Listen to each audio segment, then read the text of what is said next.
if another poem could prevent a civil war.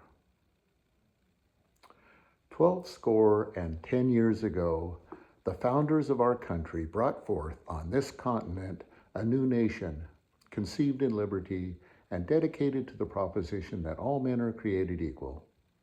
Now, it seems, we are engaged in a great civil war, testing whether that nation or any other nation so conceived and dedicated can long endure.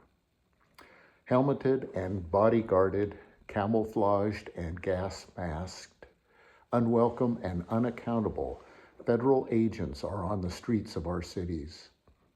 In Minneapolis, unidentifiable agents are stopping people in their cars, entering their homes, yelling at them to get out with no warrants or restraint, roughing people up, cursing at them, pepper spraying them, even shooting and killing them.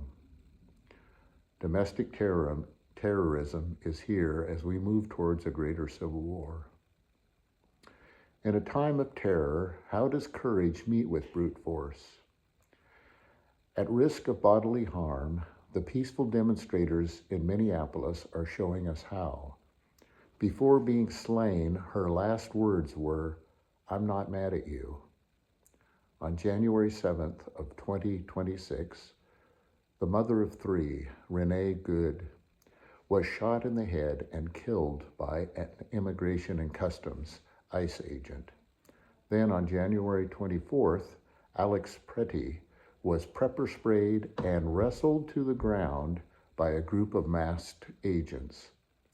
Video footage showed the kind-hearted ICU nurse being ill-treated by armored men and shot dead while posing no threat. Rather than offering sympathy or the intention of investigation, the president and his subordinates immediately denigrated and blamed the victims, calling them paid agitators and domestic terrorists. American carnage of the president's own creation was on display for all to see. Yet viewers were told to disbelieve their eyes and their hearts, and to blame these fine people for being executed while exercising their constitutional rights. When the president, without evidence, automatically labels citizens shot by ICE agents as enemies of the state, he's not representing our Constitution or our system of law. When he and his subordinates declare the agents to be immune from the law, they are revealing a secret police force which is beyond the law. When an ICE agent himself says, "You raise your voice and I erase your voice," it is not an expression of our federal government protecting our right to free speech, but rather a threatening attempt to silence it. We must speak out. Speak out as we stand in solidarity with Renee, with Pretti, and with all the courageous people in Minneapolis and other cities. In a larger sense, with this brewing civil war, we cannot lay full responsibility at the feet of our leaders in government. Division in our country is something we all bear a part of. When we devalue another in speech or action, we are contributing to the division and unrest. In the words of our national poet laureate, Amanda Gorman, quote, "Our greatest fear isn't the outsiders among us, but those among us who never look within. Fear not those without paper, but those without conscience." End quote.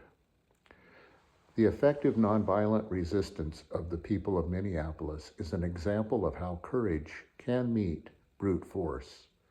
In the tradition of Martin Luther King, these peaceful demonstrators of Minneapolis are using moral and spiritual power, love, trust, courage, and steadfast commitment to nonviolence.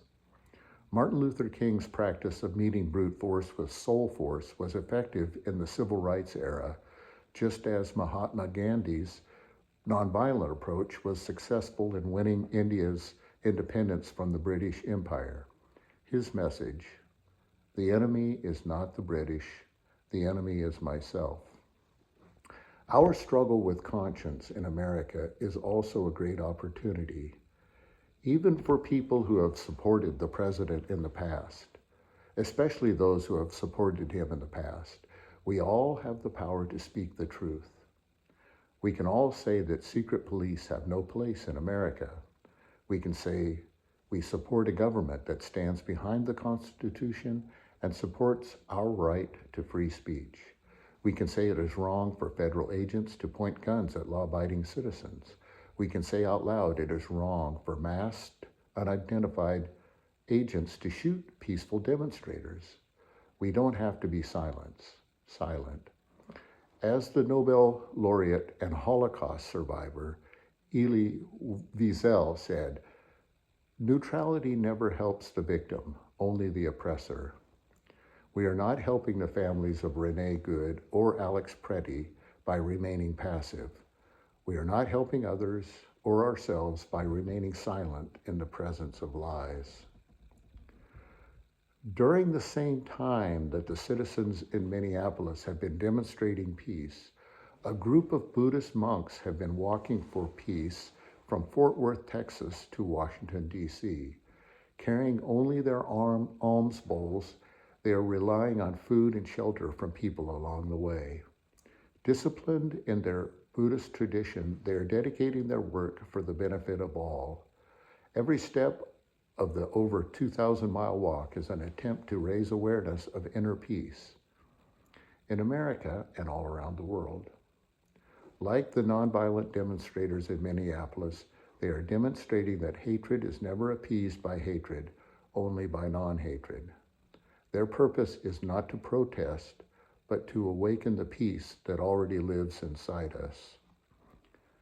In our blueprint, we have the makings of heaven and hell. The 250th birthday, or the quarter millennium of our country, will be celebrated this July. What kind of world do we want to pass on to our children? Just because our imperfect union is not perfect, let us not throw it carelessly away. In the words of President Lincoln, let us strive on to finish the work we are in, to bind the nation's wounds, to do all which may achieve and cherish a just and lasting peace among ourselves and all nations.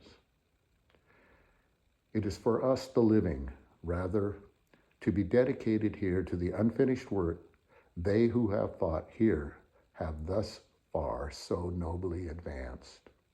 It is rather for us to be here dedicated to the great task remaining before us, that from these honored dead we take increased devotion to that cause for which they gave their last full measure of devotion, that we here highly resolve that these dead shall not have died in vain, that this nation, under God, shall have a new birth of freedom, and that the government of the people, by the people, and for the people shall not perish from the earth.